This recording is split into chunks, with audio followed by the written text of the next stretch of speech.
Now, you may be asking, how much damage can he really do in the next several months until the election? A lot. A lot of damage. Part of the emotional windup tonight on the floor of the Senate. We are joined by Senator Chris Coons, Democrat of Delaware. Senator, thank you for spending a few more minutes of your already long day in tonight with us. I have to ask you, do you have a perhaps silent focus group of Republicans who you look over to during arguments like tonight? Talk to us about attentiveness. Talk about whether or not you see so much as one mind being changed during something like that, a summation by Adam Schiff. I do, Brian, have a number of Republican colleagues who I'm watching closely. It was during closing arguments in the Kavanaugh confirmation process that I was looking closely at my friend, then Senator Jeff Flake, and realized just how deeply troubled he was by the testimony of the woman who was accusing now Justice Kavanaugh of misdeeds, Dr. Christine Blasey Ford. These are very long days. The arc of the presentation by the House managers is quite long. The amount of evidence, both witness testimony and the documents, texts, is fairly heavy. So in the course of the day, you can see folks' attention wander and their engagement come in and out. But the closing by Adam Schiff this evening was masterful, was compelling, should have left every senator in the chamber with a lump in their throat thinking about the consequences for the future of our country.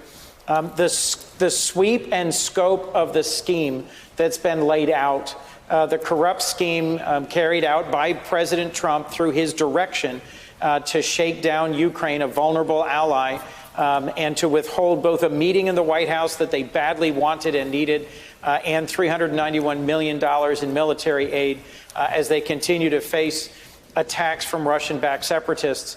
The consequences of that scheme and the scope of it, how many people were involved, how many senior members of this administration were aware of it, really struck even me.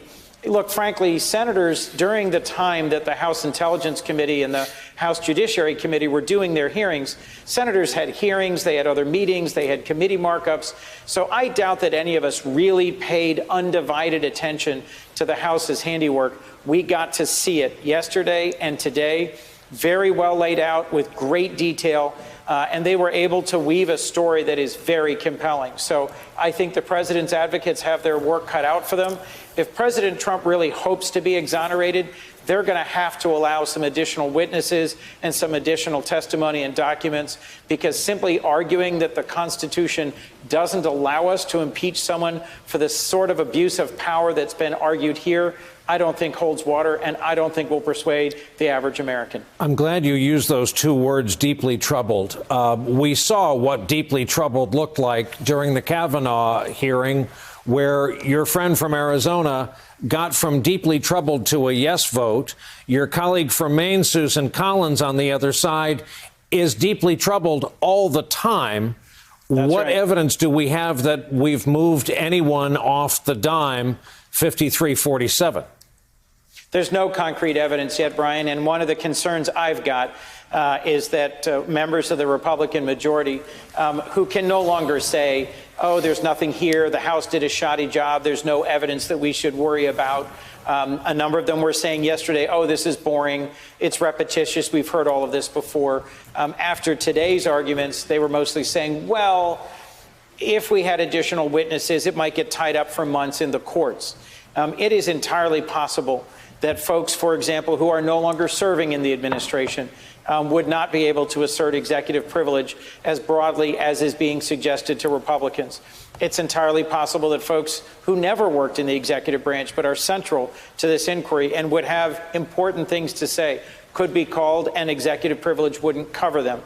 So there are a number of conversations going on between Democrats and Republicans about how important is it to you to get to the truth.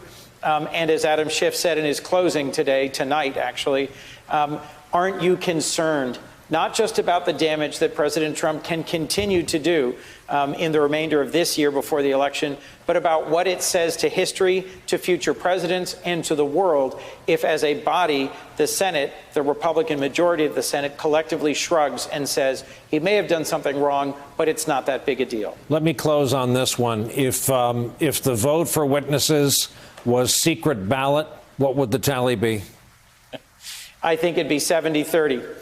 I don't know that for sure, of course, but I think there'd be a very strong vote to allow additional witnesses, especially if we reached some agreement that allowed us to know that they would come, and they'd come before the Senate, and they'd come quickly. I think there are a number of senators who would really like to know what actually happened in this case, because the details we've heard argued are so alarming.